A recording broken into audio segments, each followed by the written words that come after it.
occur, Einstein's special theory of relativity. Good evening. Tonight we will be covering Einstein's special theory of relativity. We will proceed slowly and carefully through the material, as is appropriate for a subject of this magnitude and historical importance. There is no need to rush. The material will unfold at a measured, deliberate pace, and we will revisit each concept several times to ensure that it has been properly absorbed. Please find a comfortable position. We will be here for some time. Part 1. Historical and Conceptual Background. To understand why Einstein's special theory of relativity was necessary, it is important to understand the state of physics at the end of the 19th century, a period that many historians of science have described as one of apparent completeness and underlying crisis. The physics of the late 19th century was, in many respects, a remarkably well-ordered edifice. Newtonian mechanics, which had been formulated in the latter half of the 17th century, had successfully described the motion of objects ranging from falling apples to orbiting planets for over 200 years. The equations of electromagnetism, which had been synthesized and completed by James Clerk Maxwell in the 1860s, provided an extraordinarily precise and comprehensive account of electric fields, magnetic fields, and light, which Maxwell himself recognized to be an electromagnetic wave propagating at a fixed speed. And yet, despite all of this apparent success, there was a growing and deeply uncomfortable tension between these two great pillars of classical physics, a tension that would ultimately be resolved only by a profound reconceptualization of space, time, and motion. The central tension arose from a very specific and, on its face, rather technical problem, but one with deeply fundamental implications. Newtonian mechanics obeys what is known as the Galilean principle of relativity, which states that the laws of mechanics are the same for all observers moving at constant velocities relative to one another. Such observers are said to inhabit inertial reference frames, and the Galilean principle simply says that there is no mechanical experiment one can perform that will distinguish one inertial reference frame from another. If you are in a smoothly moving train car with the curtains drawn, no mechanical experiment, dropping a ball, observing a pendulum, measuring the recoil of a gun, will tell you whether the train is moving or stationary. This is the Galilean principle of relativity, and it is both intuitively reasonable and experimentally well supported. The problem is that Maxwell's equations of electromagnetism, when subjected to the Galilean transformations that underlie Newtonian mechanics, do not retain the same form. They change. The speed of light which emerges from Maxwell's equations is a constant equal to approximately 299,792,458 meters per second, typically denoted by the letter c, should, according to Galilean mechanics, appear to have different values to observers moving at different velocities. If you are moving toward a source of light, Galilean mechanics predicts that you should measure the light as moving faster. If you are moving away, you should measure it as moving slower, just as you would with a sound wave or a thrown ball. This created an obvious question: in which reference frame do Maxwell's equations hold exactly? The prevailing hypothesis of the time was that there existed a special medium called the luminiferous ether, through which light waves propagated much as sound waves propagate through air.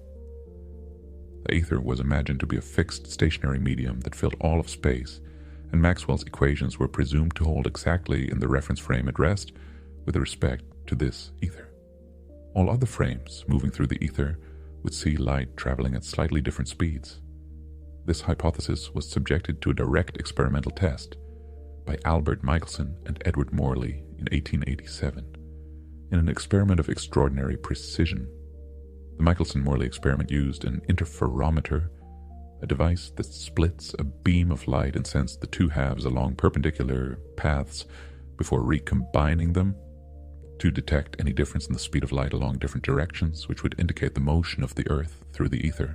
The Earth, after all, moves around the Sun at a speed of approximately 30 kilometers per second.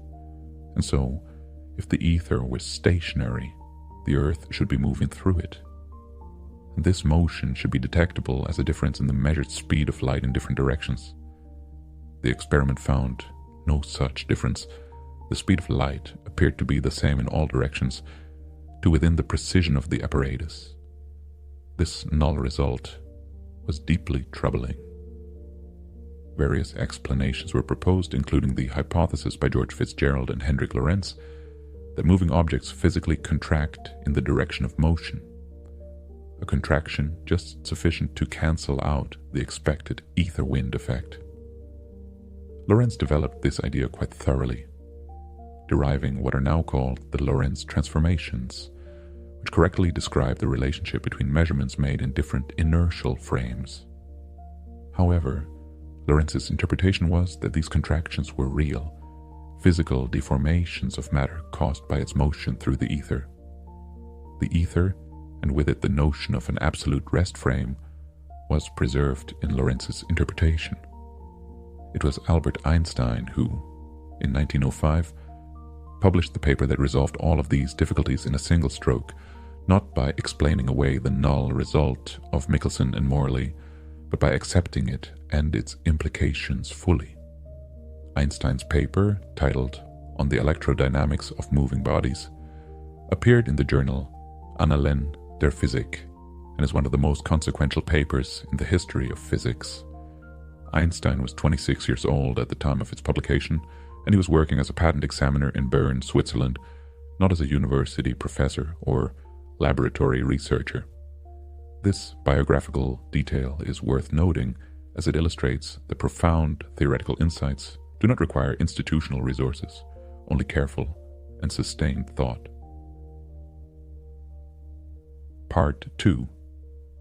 The two postulates. Einstein's special theory of relativity rests upon two postulates, two foundational assumptions that are stated at the outset and from which all of the theory's consequences are derived.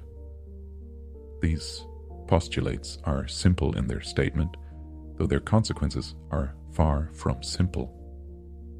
Let us state them carefully and then reflect on them. The first postulate is the principle of relativity. It states that the laws of physics are the same in all inertial reference frames. Note that this is a generalization of the Galilean principle of relativity, which applied only to the laws of mechanics. Einstein extended it to all laws of physics, including, crucially, the laws of electromagnetism. This means that Maxwell's equations hold in every inertial frame, not just in some special ether frame.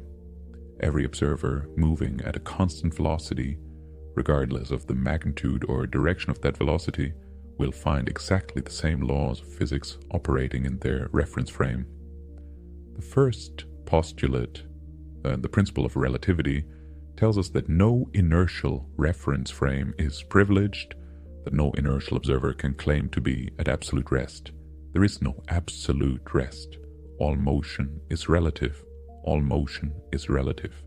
This is the content of the first postulate, and it is worth allowing it to settle because its consequences when combined with the second postulate are quite striking. The second postulate is the principle of the constancy of the speed of light.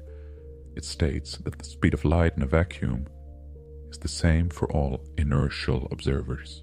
Regardless of the motion of the light source or the observer, the speed of light is a universal constant, approximately 299,792,458 meters per second, and every inertial observer, no matter how fast they are moving, will measure the same numerical value for the speed of light. The second postulate, the constancy of the speed of light, is the postulate that truly distinguishes special relativity from Newtonian mechanics. It says that light is not like a thrown ball whose speed depends on the speed of the thrower. Light always travels at c, always at the same c for every observer in every inertial frame. This is a deeply counterintuitive statement, and it is the source of all of the strange and seemingly paradoxical consequences of the theory. These two postulates together are sufficient to derive the entire special theory of relativity.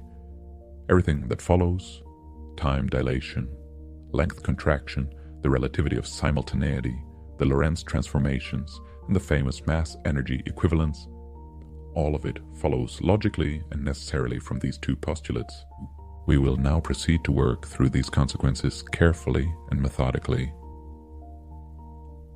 Part 3. The relativity of simultaneity. The first and perhaps most philosophically significant consequence of the two postulates is the relativity of simultaneity. This is the recognition that two events which appear to be simultaneous to one observer may not appear to be simultaneous to another observer who is moving relative to the first. Simultaneity is not absolute. Simultaneity is not absolute.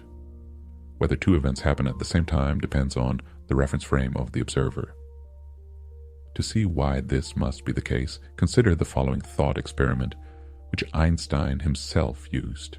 Imagine a long train car moving at a constant velocity along a track.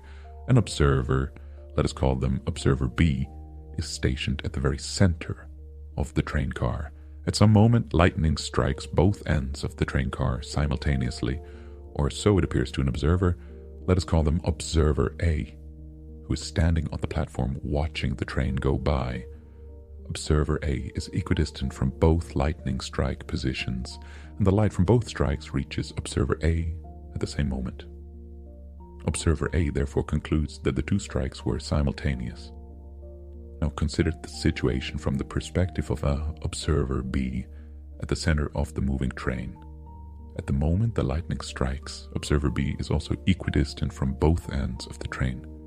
However, because the train is moving forward, by the time the light from the two strikes travels to the center of the train, observer B has moved forward slightly. This means that observer B is now slightly closer to the point where the front lightning strike occurred, and slightly farther from the point where the rear lightning strike occurred, because the speed of light is the same in both directions, as guaranteed by the second postulate. The light from the front strike reaches observer B first.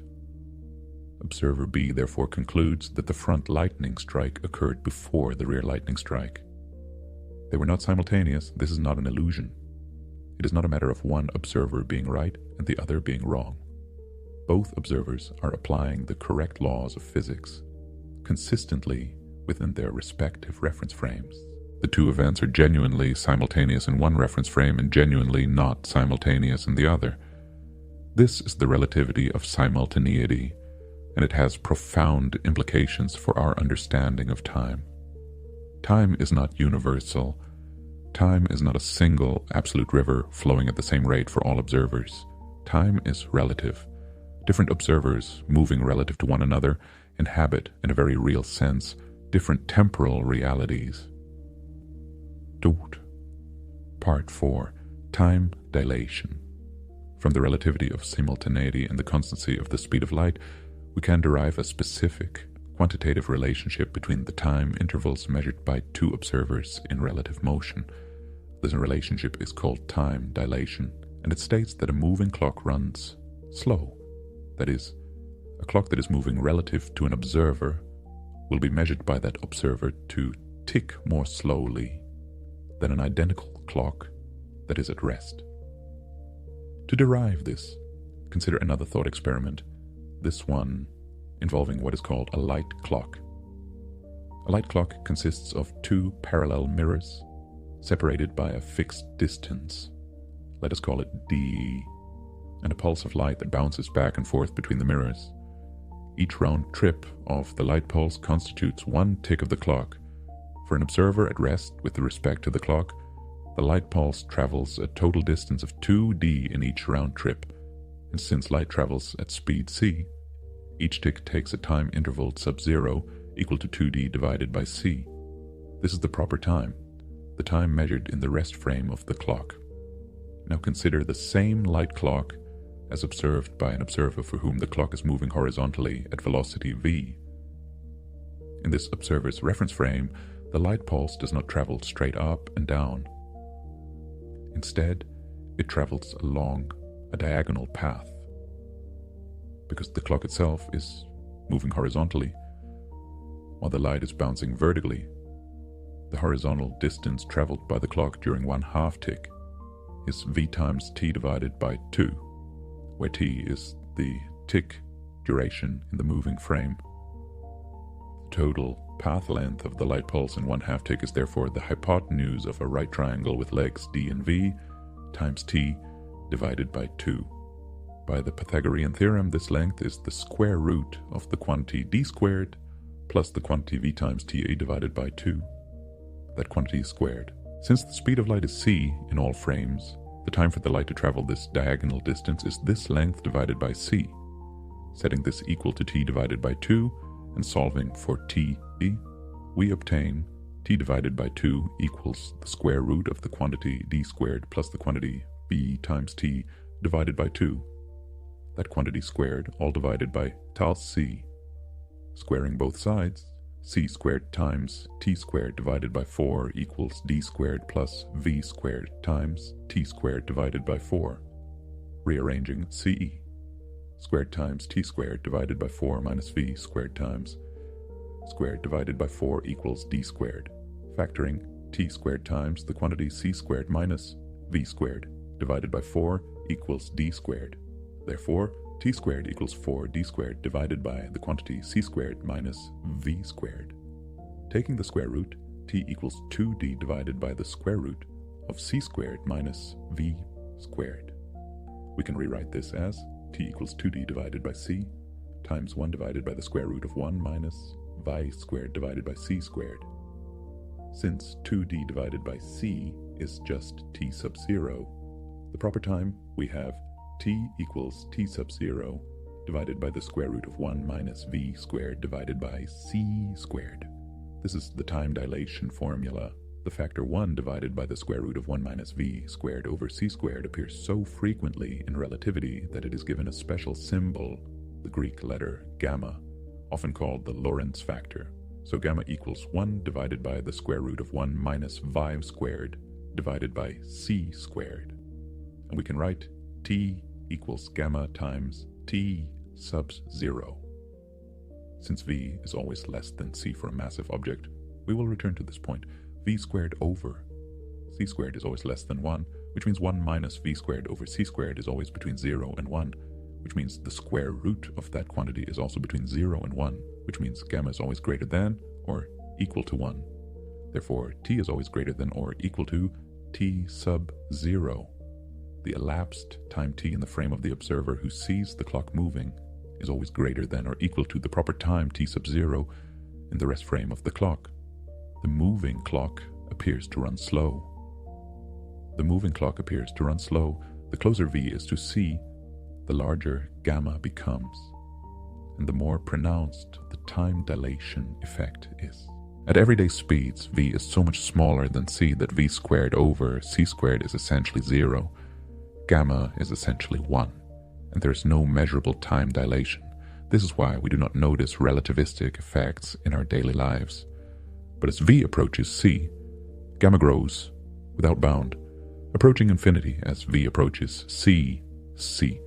A clock moving at 99% of the speed of light has a gamma factor of approximately 7, meaning it runs 7 times slower than a stationary clock. A clock moving at 99.9% of c has a gamma of approximately 22, and so on. Time dilation is not merely a theoretical prediction. It has been confirmed experimentally many times. A particularly elegant confirmation came from observations of muons, subatomic particles that are created in the upper atmosphere when cosmic rays strike atmospheric nuclei. Muons are unstable particles with a half-life of approximately 2.2 microseconds in their rest frame. They are created at an altitude of roughly 15 kilometers and are detected at the Earth's surface. At the speed at which they travel, approximately 99% of the speed of light. A naive calculation using non-relativistic physics would predict that they should decay long before reaching the surface. But because they are moving so rapidly relative to us, time in their rest frame runs slowly relative to our clocks. From our perspective, their clocks are running slow, and they live long enough to reach us. From the muon's perspective, the explanation is different. Length contraction which we shall discuss shortly. But the final result, the detection of muons at sea level, is the same. The experimental confirmation of time dilation in this and many other experiments is one of the great empirical successes of 20th century physics. Part 5. Length contraction. Closely related to time dilation is the phenomenon of length contraction, sometimes called the Lorentz-Fitzgerald contraction. Length contraction states that an object moving relative to an observer is measured by that observer to be shorter in the direction of motion than the same object would be if it were at rest. Specifically, if an object has a proper length L sub 0, meaning the length measured in its rest frame, then an observer for whom the object is moving at velocity v will measure a length L equal to L sub 0 divided by gamma, which is the same as L sub 0 times the square root of 1 minus phi squared divided by c squared. Since gamma is always greater than or equal to 1, L is always less than or equal to L sub 0, and the moving object is shorter. The measured length is reduced by a factor of gamma. The measured length is reduced by a factor of gamma. It is important to note that length contraction occurs only in the direction of motion. Dimensions perpendicular to the direction of motion are unaffected. If a cube is moving to the right, it will appear compressed in the horizontal direction, but unchanged in the vertical and depth directions, becoming, in effect, a rectangular block. Returning to the muon example, from the muon's rest frame, the muon itself does not experience any time dilation.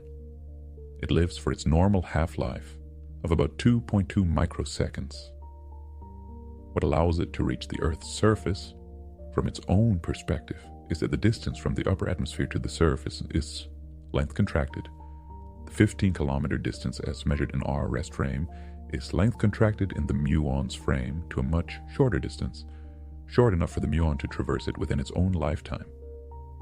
The two descriptions, time dilation in the Earth's frame, length contraction in the muon's frame, are two complementary perspectives on the same physical event, and they are entirely consistent with one another.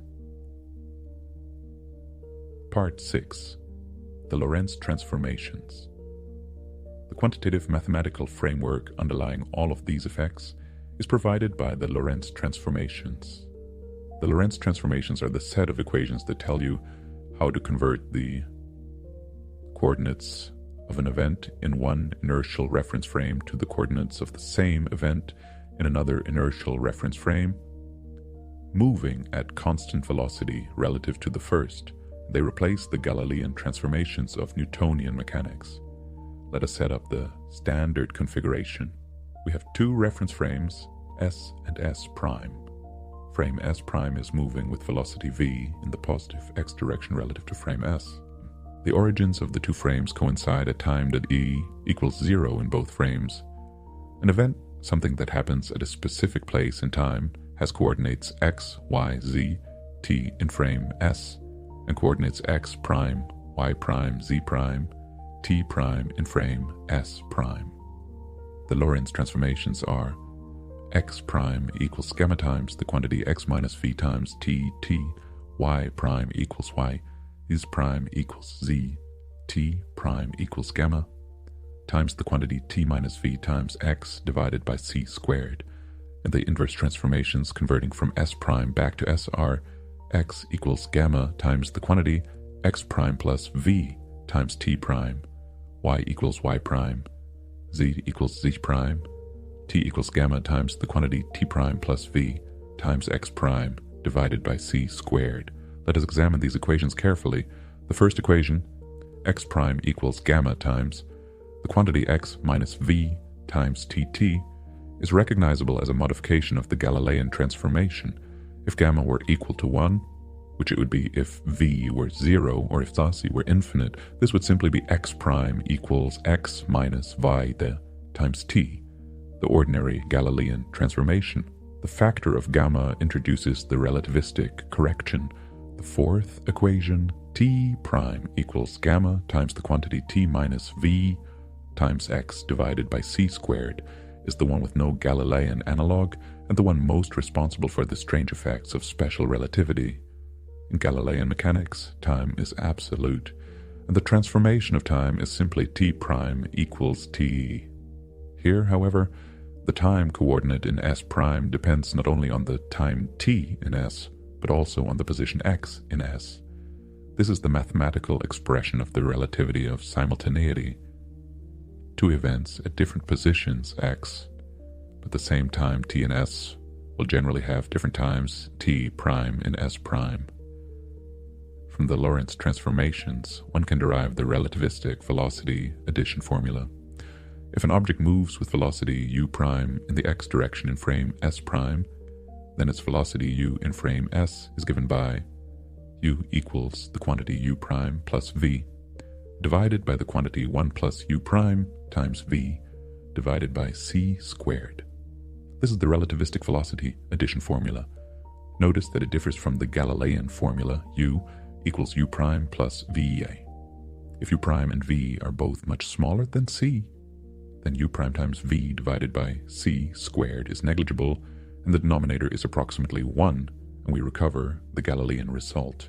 But if we try to add two velocities, each equal to c, we get u equals the quantity c plus c, divided by the quantity 1 plus c times v divided by c squared, which simplifies to 2c divided by the quantity 1 plus 1, which is 2c divided by 2, which is c. The speed of light added to the speed of light, according to the relativistic velocity addition formula, still equals the speed of light. This is entirely consistent with the second postulate. No matter how we try to combine velocities, we can never exceed c, and a light beam is always measured to travel at c. This is one of the most elegant self-consistency checks of the theory. Thus, Part 7. Relativistic momentum and energy. Newton's second law of motion, in its most general form, states that force equals the rate of change of momentum. In Newtonian mechanics, the momentum of an object is simply its mass times its velocity. If we naively apply the Lorentz transformations to the Newtonian momentum, we find that the conservation of momentum is violated. It works in one frame, but not in a frame moving relative to it.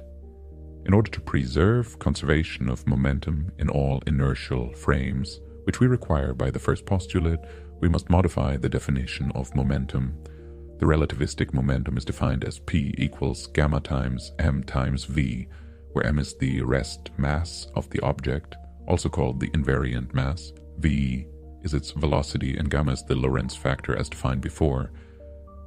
Alternatively, this can be written as p equals m times pi divided by the square root of 1 minus squared divided by c squared. This is the relativistic momentum.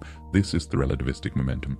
It reduces to the Newtonian momentum m times v at low velocities, where gamma is approximately 1, but at high velocities it diverges, growing without bound as v approaches c. The relativistic kinetic energy of an object is obtained by integrating the force over the displacement using the relativistic force, and it turns out to be k equals gamma times m times c squared minus m times c squared, which can also be written as m times c squared times the quantity gamma minus 1. This is the relativistic kinetic energy. At low velocities, this reduces to the familiar Newtonian result of 1/2 times m times v squared, as one can verify by expanding gamma in a Taylor series for small v over c. The total relativistic energy of an object, kinetic plus rest energy, is E equals gamma times m times c squared. This is the total relativistic energy, and when the object is at rest with v equal to 0, gamma equals 1, and the total energy becomes simply E equals m times c squared. This is of course the most famous equation in all of physics. E equals mc squared. E equals mc squared. It states that mass and energy are equivalent and interconvertible. A mass m at rest contains an amount of energy equal to m times c squared, where c is the speed of light. Because c is a very large number, approximately 3 times 10 to the 8th meters per second, c squared is an extraordinarily large number, approximately 9 times 10 to the 16th meters squared per second squared. This means that even a very small mass contains a very large amount of energy. 1 kilogram of matter, completely converted to energy, would release approximately 9 times 10 to the 16th joules, which is comparable to the energy released by several large nuclear weapons. We can also derive a useful relation between total energy, rest mass, and momentum.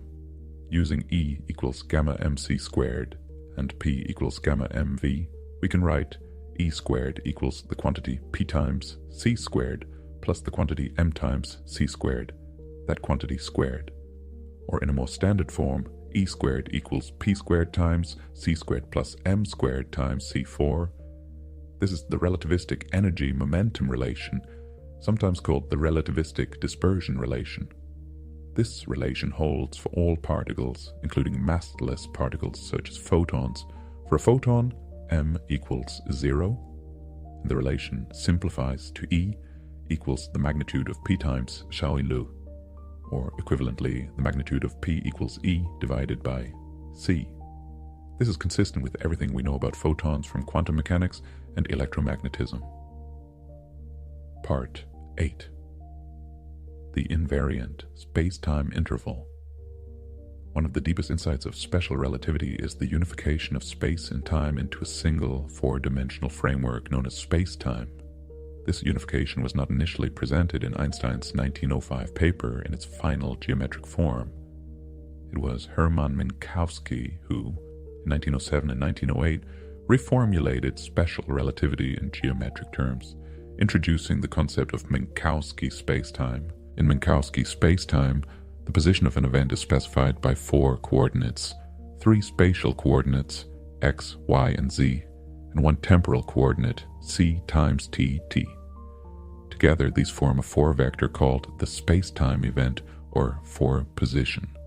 The central concept is the spacetime interval, denoted s, defined between 2 events. If the spatial separation between the 2 events is delta x in the x direction, delta y in the y direction, and delta z in the z direction, and the temporal separation is delta t, then the spacetime interval squared is s squared equals c squared times delta t squared minus delta x squared minus delta y squared minus delta z squared. This quantity, s squared, is a Lorentz scalar. It has the same numerical value in every inertial reference frame. While the individual values of delta t, delta x, delta y, and delta z will differ from frame to frame, this is precisely what time dilation and length contraction describe. The combination AC squared, delta t squared minus delta x squared minus delta y squared minus delta z squared is invariant. It's the same for every observer. It is the same for every observer. This is the relativistic analog of the Pythagorean distance in ordinary space. In ordinary 3-dimensional space, the distance squared between 2 points is delta x squared plus delta y squared plus delta z squared, and this is invariant under rotations. In 4-dimensional space-time, the space-time interval squared is invariant under Lorentz transformations, which can be thought of as generalized rotations in 4-dimensional space-time. Rotations that mix spatial and temporal coordinates. The sign of s squared carries physical information. If s squared is greater than 0, the interval is called time-like. This means that the temporal separation dominates over the spatial separation, and it is possible for a single observer traveling at a speed less than ce to be present at both events. The proper time between the events measured by such an observer is tau equals s divided by tse. If s squared equals 0, the interval is light-like or null, meaning that the 2 events can be connected by a light signal. If s squared is less than 0, the interval is space-like, meaning the spatial separation dominates and no observer traveling at or below c can be present at both events. For a space-like interval, the spatial distance between the events, measured in the frame where they are simultaneous, is called the proper length. Drosh. Part 9. The speed of light as a universal speed limit. It follows from the structure of special relativity that the speed of light in a vacuum, c, is the ultimate speed limit in nature. No object with mass can be accelerated to the speed of light. This is a direct consequence of the mathematics we have already discussed. Consider the relativistic momentum, P equals gamma times m times v. As v approaches c, gamma approaches infinity, and therefore P approaches infinity. To accelerate an object to a speed closer to c requires an ever-increasing force applied over an ever-increasing distance, requiring an infinite amount of energy. Since no finite energy source can provide an infinite amount of energy, a massive object can never reach the speed of light. It can approach in c asymptotically with sufficient energy, but it can never reach it. Equivalently, consider the total energy, E equals gamma times nt times c squared. As v approaches c, E approaches infinity. An infinite amount of energy would be required to bring a massive object to the speed of light. And since no physical process can supply infinite energy, the speed of light is an unreachable limit for massive objects.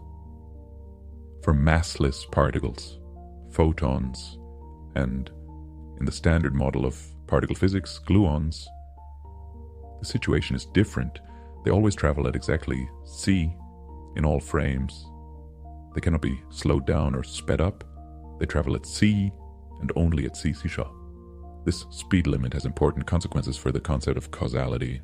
If it were possible to send signals faster than light, it would be possible, by appropriate choice of reference frames, to send a signal backward in time, to send a cause after its effect. This would violate the principle of causality. The impossibility of faster than light travel in special relativity therefore preserves causality, ensuring that the temporal order of cause and effect is preserved in all inertial frames. Part 10. Real-world applications. Special relativity, despite being a theory concerned with objects moving at speeds approaching the speed of light, has several practical applications in the modern world. Applications that affect everyday life in ways that are often unappreciated. The most widely known practical application is nuclear energy and nuclear weapons, which operate on the principle of mass-energy equivalence, E equals mc squared.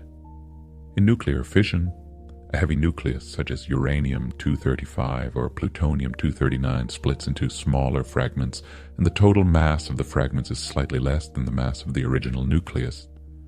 This mass deficit, multiplied by c squared, gives the energy released in the reaction. In nuclear fusion, the process that powers the sun, light nuclei such as hydrogen isotopes combine to form helium, again with a small mass deficit that is converted to energy. The energy yield per unit mass is vastly larger than for any chemical reaction, precisely because c squared is so large. The global positioning system, commonly known as GPS, requires corrections from both special and general relativity to maintain its precision. GPS satellites orbit the Earth at an altitude of approximately 20,200 kilometers and travel at a speed of approximately 3.9 kilometers per second. Due to special relativity, specifically time dilation, the satellite clocks run slow relative to ground-based clocks by approximately 7 microseconds per day.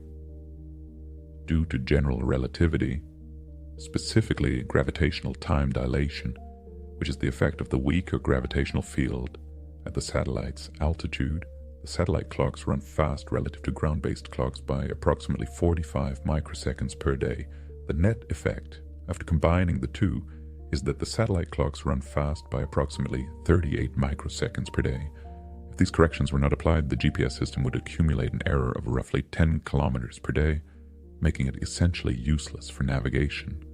The relativistic corrections are programmed directly into the satellite clocks, causing them to tick slightly slowly on the ground so that they keep accurate time once in orbit. Particle accelerators, such as those operated by CERN in Geneva, Switzerland, accelerate subatomic particles to velocities very close to the speed of light. The design of these accelerators requires precise application of relativistic mechanics.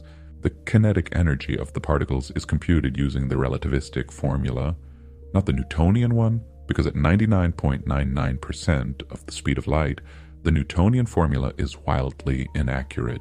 The Large Hadron Collider accelerates protons to energies of approximately 6.5 tera-electron-volts per proton, which corresponds to a Lorentz factor of approximately 6,900.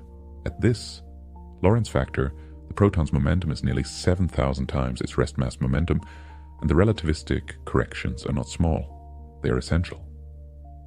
Synchrotrons, which are circular particle accelerators, use magnetic fields to bend the paths of relativistic particles. The radius of curvature of a charged particle in a magnetic field, according to relativistic mechanics, is the relativistic momentum divided by the product of the charge and the magnetic field strength. Getting the relativistic momentum right is essential for designing the magnets and the geometry of the accelerator. The emission spectra of distant galaxies and quasars show systematic redshifts due to the Doppler effect for light, which is described by the relativistic Doppler formula, not the classical one.